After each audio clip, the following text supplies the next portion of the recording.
Assalamu alaikum. Donc on va terminer notre programmation de l'algorithme du récuit simulé pour la résolution du problème de voyageurs de commerce. Ok. Donc on avait fait plusieurs parties. On va terminer sur l'implémentation de c'est-à-dire la programmation du calcul de la fonction coût. Ok. Donc on a considéré cela par l'utilisation de cette formule-là, c'est-à-dire qu'il y a la distance entre deux points, parce que on a structuré chaque ville par un point, et on sait qu'un point il est structuré par, bien repéré dans c'est-à-dire un repère orthonormé, bien orthonormal par les coordonnées, l'abscisse qui est l'axe des x et l'ordonnée qui est l'axe des y. Donc on va calculer la distance entre deux points en utilisant l'abscisse et l'ordonnée de chaque point. Donc c'est cette formule-là, AB égale la racine carrée de xb moins xa. Xb c'est l'abscisse du point B, xa c'est l'abscisse du point A, yb c'est l'ordonnée du point B et ya c'est l'ordonnée du point A.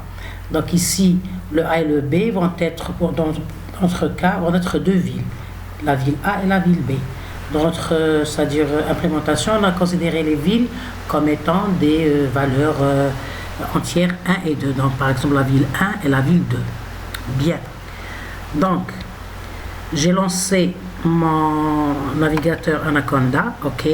Puis j'ai lancé le notebook Jupyter avec lequel j'écris mon code Python, ok. Donc j'ai déjà commencé à programmer pour avoir ou bien pour c'est-à-dire gagner du temps. Donc ici j'ai importé les librairies dont j'aurai besoin pour mon implémentation. On a déjà fait la première partie de l'implémentation en choisissant c'est-à-dire les valeurs initiales et puis bien en fixant les valeurs initiales et puis en générant les points qui sont les points villes, ok. Donc j'ai besoin bien sûr de la librairie NumPy. J'ai pris comme raccourci le mot MP. Aussi, j'ai importé le module PyPlot de la librairie Matplotlib pour dessiner mon graphe. Et puis, je vais utiliser aussi la librairie Random ou bien le module Random pour pouvoir c'est-à-dire générer des points aléatoirement. Ok, bien. Donc on a fixé les valeurs initiales, on a déjà parlé des paramètres initiaux de l'algorithme du récuit simulé. Donc on a dit que les paramètres initiaux sont premièrement le nombre de villes qui est le nombre, c'est-à-dire de villes auxquelles le voyageur de commerce va se déplacer dans ces villes-là. Ok.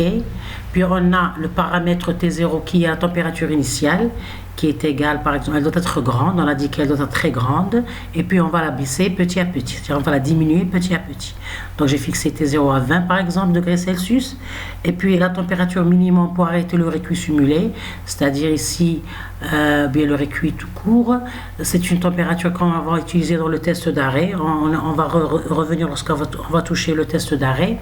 Maintenant il y a aussi le paramètre taux, on a déjà parlé de ces paramètres là, c'est le paramètre qui va permettre de décroître la température, d'abaisser la température, et puis aussi on a une certaine probabilité qui va être utilisée dans le critère de métropolis, c'est bêta, c'est une probabilité ou bien une valeur qui est entre 0 et 1.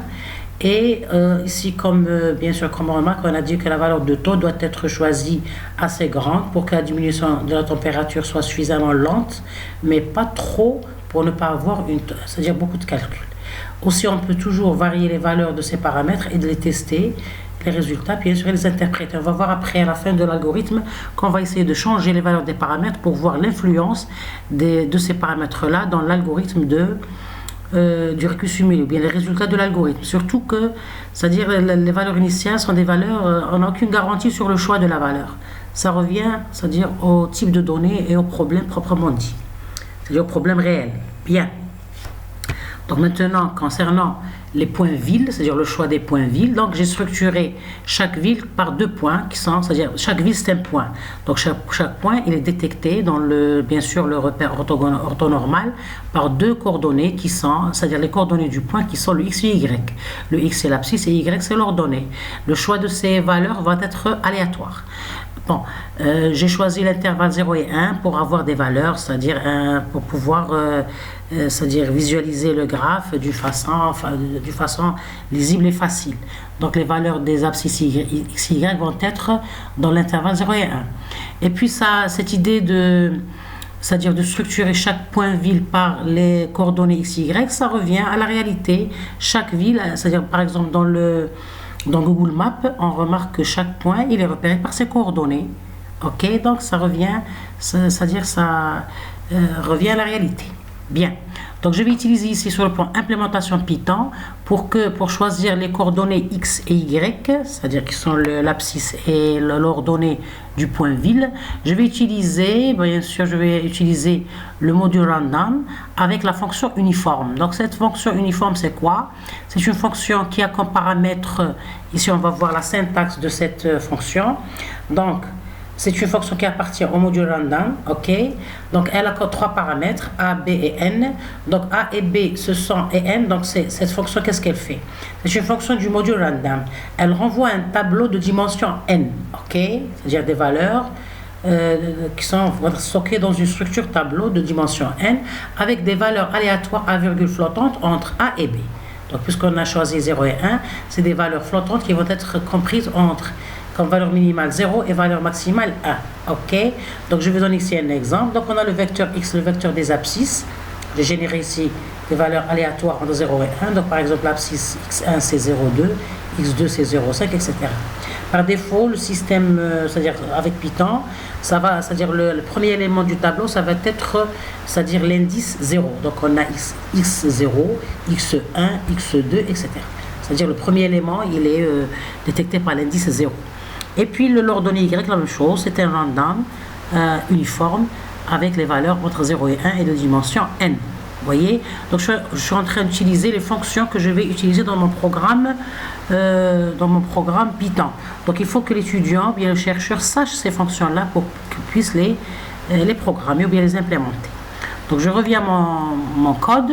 Donc vous voyez ici que j'ai fixé les éléments, c'est-à-dire initiaux, le n, le t0, le t total, le t min, le taux, le bêta, et puis bien sûr le compteur des itérations qui est le k. Donc je vais commencer avec k égale à 1 ou bien k égale à 0, c'est kiff. Donc je commence avec 0, c'est mieux, c'est-à-dire la phase initiale. Donc ici dans mon test, le while, ça va être inférieur strictement, d'accord, bien. Donc ici pour pouvoir visualiser le graphe d'une façon lisible, je vais prendre par exemple n égale à 5. Donc j'ai 5 villes par exemple pour pouvoir visualiser, c'est-à-dire la première étape, notre première étape ici, c'est le choix des points villes. Donc on va voir comment on va illustrer les points villes et bien sûr le chemin entre les villes. Donc pour les chemins ici, je vais utiliser c'est-à-dire comment dirais-je, la fonction de la librairie NumPy qui est arrange, ok? Donc cette fonction arrange, c'est une fonction toujours qui est bien sûr, c'est une fonction qui va nous permettre de générer le chemin c'est-à-dire la distance, bien le lien entre les points de dimension n. Donc je vais utiliser le code numpy arrange n. Donc la fonction arrange, c'est une fonction qui appartient à la librairie NumPy avec un paramètre n. On peut avoir d'autres syntaxes avec plusieurs paramètres. Moi j'utilise avec un seul paramètre. Donc cette fonction va me renvoyer un tableau de dimension n avec des éléments réguliers espacés d'ordre croissant. Dans notre cas, générer le chemin qui est égal à np arrange n, ça va générer un chemin de dimension 5, c'est-à-dire dans le cas où n égale à 5, avec des éléments de 1, 2, 3, 4, 5, l'ordre croissant normalement. Donc c'est 1, 2, 3, 4, 5. C'est une génération automatique. Ok, on va voir ça dans l'exécution de notre programme. Donc on revient à notre programme. Donc ici, bon, j'ai défini ma fonction coût. On va décortiquer cette définition de la fonction coût en détail par la suite. On va commencer par les points ville et le chemin. Donc pour générer les points ville, je vais utiliser bien sûr random uniforme. Donc je vais générer un tableau de dimension n avec des valeurs flottantes entre 0 et 1. Ok. Et puis l'ordonnée y, la même chose, random uniforme de 0, 1, n.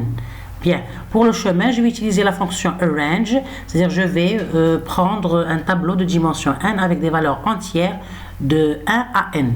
Bien, donc la fonction coût, je vais faire appel à la fonction coût ici, donc je vais vous décortiquer cette fonction par la suite. C'est-à-dire ici notre fonction coût, c'est la distance entre les différentes villes du chemin, c'est-à-dire de la ville de départ jusqu'à la ville d'arrêt, bien la ville c'est-à-dire de fin de chemin.